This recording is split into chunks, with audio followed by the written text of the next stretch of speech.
ada 2 DNA jejak asing yang ditemukan di lokasi kejadian. Jadi salah satu menurut sumber istimewaku adalah itu terdapatnya di ini teman-teman apa? Mobil Alphard. Di pembukanya itu ada jejak kayak tetesan darah yang bukan milik korban. Pada saat ngebuka itu dia tersantuk dan akhirnya darahnya ada menetes di sana. Siapa dong dengan DNA tersebut? Bagaimana sekarang sudah hampir 2 tahun ini. Bagaimana caranya kepolisian itu bisa memecahkan? Ya harus dengan DNA tadi itu misalnya gini. Kita mau ngecek nih ya DNA tersebut yang darah yang ada di bagasi tempat bukanya itu milik siapa? Polisi Polda Jabar sudah mengatakan bahwa tidak ada yang cocok DNA tersebut dengan para saksi yang sudah diperiksa dan diambil DNA-nya.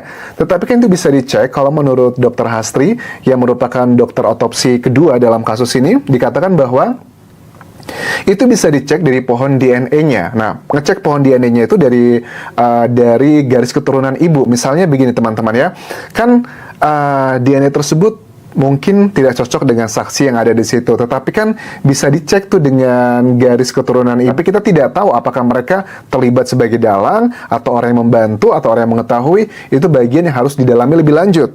Terus juga dari Ibu Mimin tersebut dicek apakah ada kekerabatan yang dekat dengan DNA yang ada ditemukan di situ. 2 DNA asing yang diduga adalah bagian dari pelaku, dan menurut Danu hanya ada 4 tersangka itu, 3 pria dan 1 perempuan. Kalau seandainya nih Bun ya, karena kita belum ada keterangan rilis resmi dari Polda Jawa Barat, seandainya 2 DNA asing itu tidak ada yang menjadi tersangka, apa kabar Bu? Bisa disingkirkan sih mungkin ya, karena kan teman-teman penyidik juga cari bukti lagi ilmiah yang memungkinkan apakah betul perkataan Danu itu mereka ini sebagai eksekutor kan. Gitu. Tapi kita tunggu, siapa tahu memang match dengan DNA yang ditemukan di TKP. Ya, karena kan kalau pastinya kan ada 1 alat bukti kan tidak cukup, harus ada alat bukti lainnya untuk meng-cross check. Apalagi Bu mengenai DNA ini yang agar kita tahu? DNA itu kan memang kalau ada ditemukan di TKP atau di suatu kejadian tindak kejahatan yang berhubungan dengan jenazah, ya kita mikirnya kan pelaku ada di situ ya. Gitu. Pelaku ada di situ ya. Gitu. Seperti itu. Jadi makanya yang diduga, mungkin yang diduga pelaku berarti dia ada di situ gitu kan. Misalnya saya di sini nih megang ini gitu kan. Misalnya saya di sini nih megang ini gitu kan. Terus tiba-tiba ada apa kan, penyidik lihat cari, lah kok DNA saya ada di sini, berarti saya ada di kamar ini dong gitu loh. Lah kok DNA saya ada di sini, berarti saya ada di kamar ini dong gitu loh.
berarti saya ada di kamar ini dong.